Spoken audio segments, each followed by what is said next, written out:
Sparks is the gun that ends fights before they begin. The Martini Henry is the one that survives what's left. This is episode 2 of our deep dive into Every Weapon and Hunt Showdown 1896. And today we're breaking down the Martini family. Brutal, reliable, and forged an empire. From standard rifle to Ironside, every variant tells a story. Some are whispered, others screamed from burning pulpits. Let's get to it.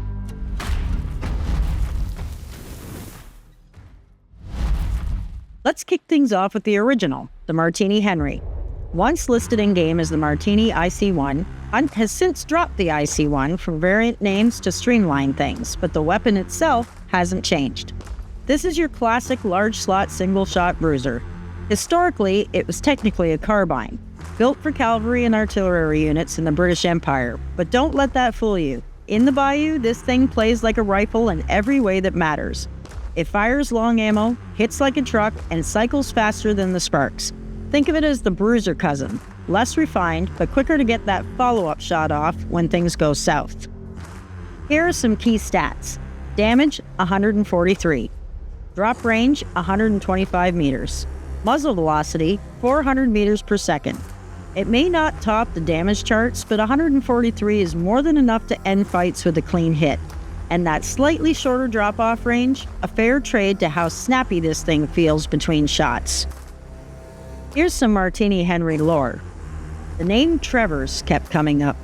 So did trouble. Nadia Orville was sent across Barratara Bay to meet a contact. Instead, she found a trap. An oyster boat stinking of fish, cosmoline, and lies.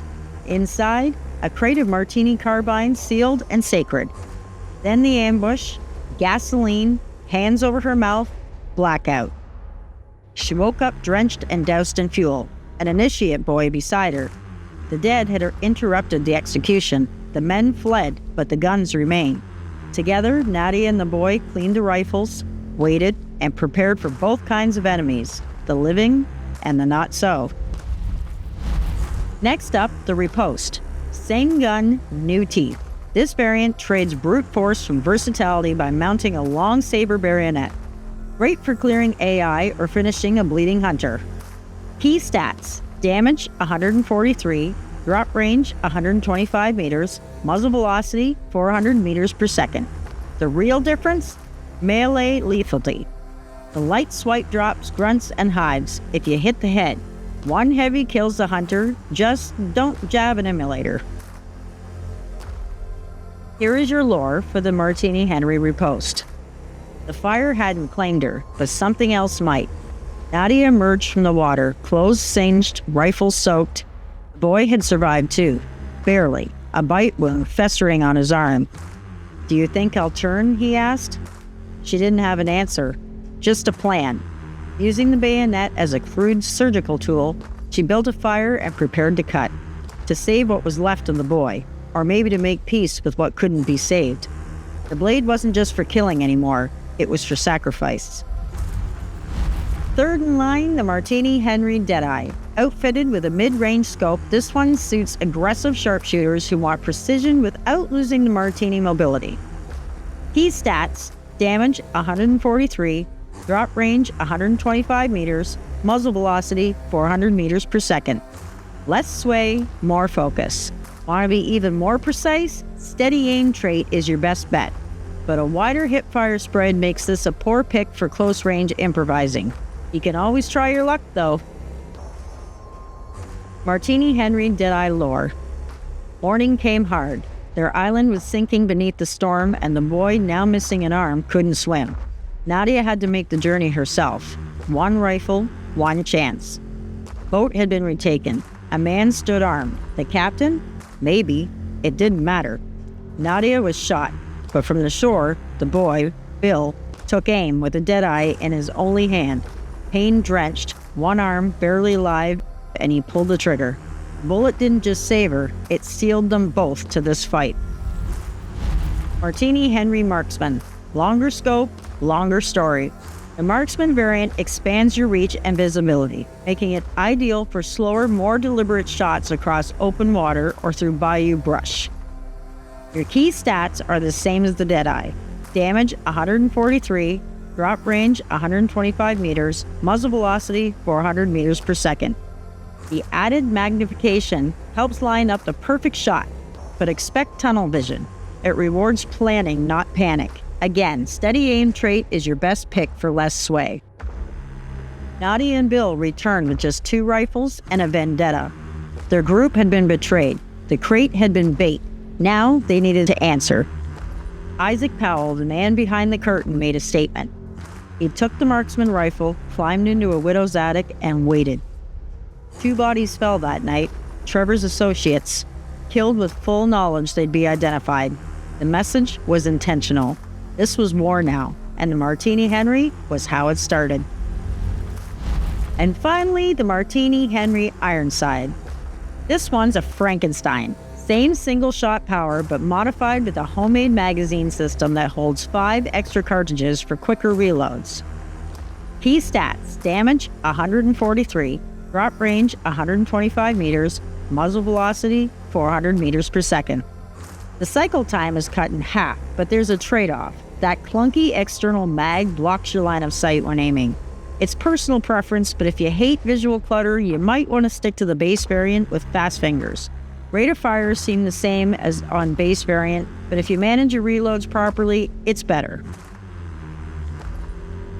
The final entry in Nadia's tale doesn't come from her. It comes from Sister Sophie Angeline, whose journal reads like scripture dipped in madness. She found Nadia's people, the woman from the letter, one veiled, one welcoming, both dangerous. A bishop was tied in the basement, mutilated with the Ironside stock. A spectacle of violence wrapped in blood, religion, and joy. When Sophie Angeline saw the rifle, she didn't recoil. She smiled.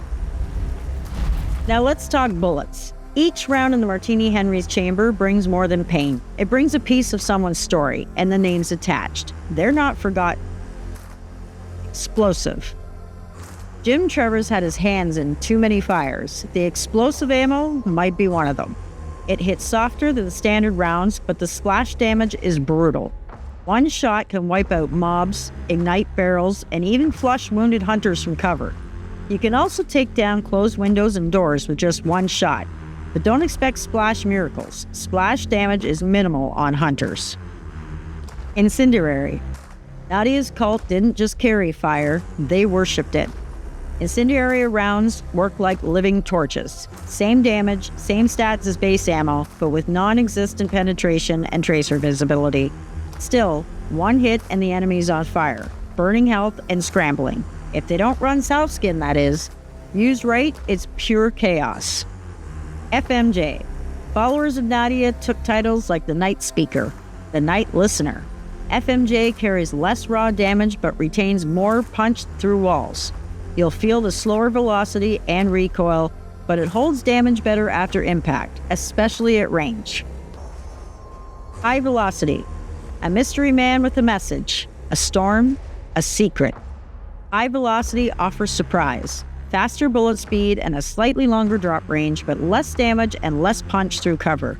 Great for open field fights where landing first matters most. Trait synergy. Fast fingers. Single-shot rifles live and die by their reloads. That's where Fast Fingers comes in. It preps your next cartridge as you chamber the last, shaving off precious seconds and giving you a real follow-up shot when it counts. And don't forget steady aim trait. Less sway while hard scoping often means life or death. The Martini family isn't about elegance, it's about resolve. The calm hand after betrayal, the burning light before the storm. From the veiled nun to the one-armed boy, these rifles carried more than bullets. They carried a cause. Let us know in the comments which Martini variant is your go-to, and what's the story it left behind in your hands. Stay tuned. Our next episode dives into another family from Hunt Showdown 1896, and trust us, you won't want to miss it.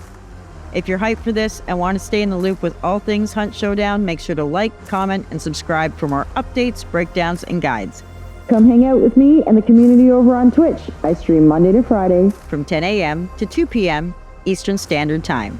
Thanks for watching, and I'll see you in the Bayou or 6 feet under.